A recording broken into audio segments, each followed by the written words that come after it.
Um bom dia, porque sempre é dia. Esse é o episódio de número 4 do Volta Uma, ou VU, como eu apelido carinhosamente. E eu sou o Luiz Gomes, o host desse podcast. E no episódio de hoje, eu delimitei como tema o ócio em trabalho. E mais especificamente, a gente vai trabalhar hoje uma questão de rotina, que já foi um tema que nós debatemos no último episódio, que foram as fórmulas de comparação, né? Mas trabalhando ali uma perspectiva a partir do TikTok, dos Reels, do Instagram e do próprio algoritmo, em trabalho com essa consolidação de figuras perfeitas que são os influenciadores digitais, mas hoje nós vamos partir para uma perspectiva um pouco mais diversa e que em si ela vai perceber mais e vai se partir mais do individual e não em uma perspectiva coletiva, sabe? Porque quando a gente pensa no TikTok, no Reels, eles são um fenômeno mais coletivo, porque eles partem de uma premissa maior e vão em um conglomerado de pessoas.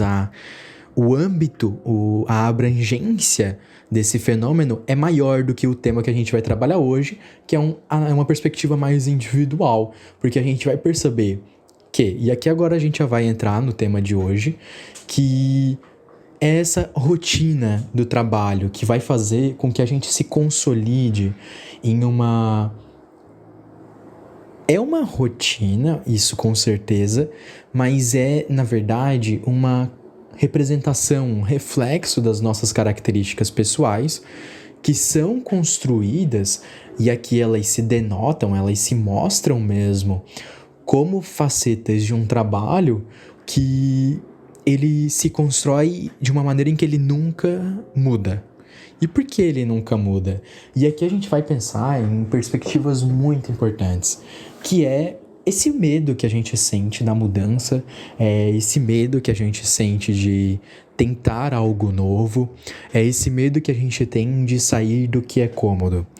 E é muito importante que a gente perceba que não necessariamente isso tem um viés unicamente de uma negligência da pessoa ou uma atitude que deveria ser repreendida na pessoa. Não, na verdade, esse medo da mudança, ou essa comodidade que a gente pode pensar, ela é, na verdade, uma coisa muito comum.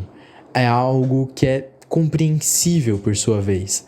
Porque se a gente pensar que nós vivemos em um mundo onde a desigualdade é o que reina, e as perspectivas de vida e o medo de que se recaiam em um estado, e aí entra financeiro, entra pessoal, âmbitos realmente importantes para a nossa vida, o medo de que essa pessoa caia em um possível esquecimento, ou às vezes até num estado baixo da sua vida, sabe? Os altos e baixos da vida, estar lá num momento ruim, ou, enfim, que não é o que a gente realmente desejasse, não é o que a pessoa quer, sabe? E por isso se faz compreensível que as pessoas tenham medo da mudança. E é isso que a gente vai estar trabalhando hoje. Como essa perspectiva do trabalho que a gente faz todos os dias, por exemplo, é muito comum que a gente pense que...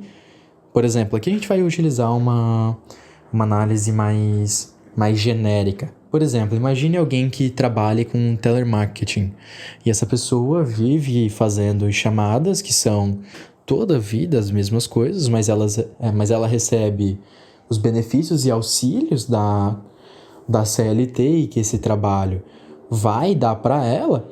Só que a questão é a seguinte, ela se acordou e aceitou, né, esse acordo de que a partir daquele momento ela viveria com base em regras estipuladas e que, apesar de que ela deseje mudar aquilo, ela se acostumou ao ócio. E o ócio é o quê? É justamente esse estado onde tu não faz nada, sabe? É um estado de, por vezes, lazer, mas não necessariamente é um lazer. Porque a gente pode perceber o ócio como algo negativo. E esse algo negativo é o que a gente está trabalhando hoje. E a gente perceber que a gente pega o trabalho, que necessariamente seria algo para desenvolver, e ele acaba se percebendo e se construindo de modo que ele consolida na pessoa uma perspectiva banal daquilo. A pessoa realmente se acostuma em ficar, às vezes, com o mínimo e não desejando uma mudança absoluta do seu estado, e não se tem uma mudança, assim. Enfim, a gente até pode pensar num contexto mais geral, em uma sociedade que não muda, ela é morosa. Morosa é o quê? É algo que é demorado, sabe? E é lento. E a mudança na sociedade, ela é lenta, ela é morosa, principalmente na sociedade brasileira. E é isso que o ócio em trabalho se faz, e é por isso que o ócio em trabalho vai se fazer um tema muito importante, porque a gente vai perceber como isso denota muitas facetas da nossa vida. Muitas características que a gente percebe, seja em contato com as outras pessoas, às vezes aquelas pessoas que não têm tempo para os outros, ou simplesmente não têm tempo para si mesmas, é essa a realidade que elas vivem.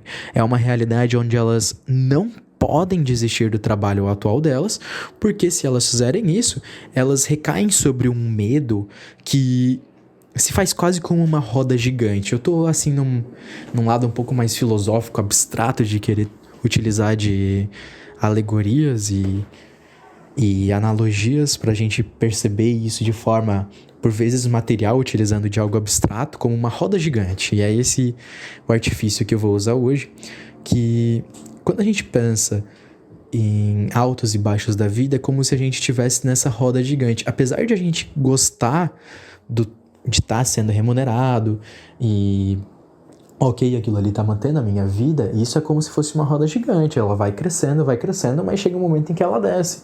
E a gente percebe que às vezes a gente não tá satisfeito com nossa posição atual, pensando no mercado de trabalho, pensando numa vida, às vezes eu quero mais do que eu tenho hoje, e é por isso, sabe, que eu queria trazer esse tema à tona, porque eu penso que muito do que impede que a nossa sociedade tome mudanças realmente fortes e decisivas é esse medo da mudança, é esse medo de se jogar pra frente, esse medo de se arriscar, que hoje, principalmente com essa ansiedade, com o nervosismo, eu sei que isso são temas e sentimentos que eu ando trabalhando muito, e falo basicamente em todos os episódios, mas é porque na nossa sociedade atual, isso é algo importantíssimo de a gente debater. A gente não pode conversar sobre a nova geração que está vindo, sobre a tecnologia, sem a gente necessariamente falar e passar sobre o nervosismo e a ansiedade, que são sentimentos,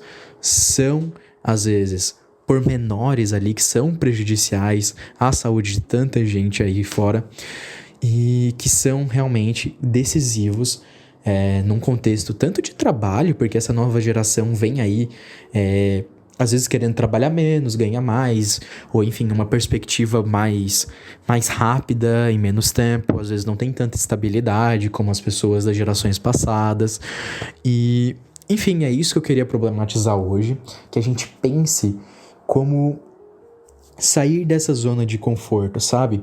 Como a gente pensar que, poxa, eu não quero ficar nessa roda gigante, eu quero sair disso e, não sei, eu quero tentar. E aí a gente pode pensar em inúmeras analogias, mas como não sei, um lançamento de foguete, quem sabe?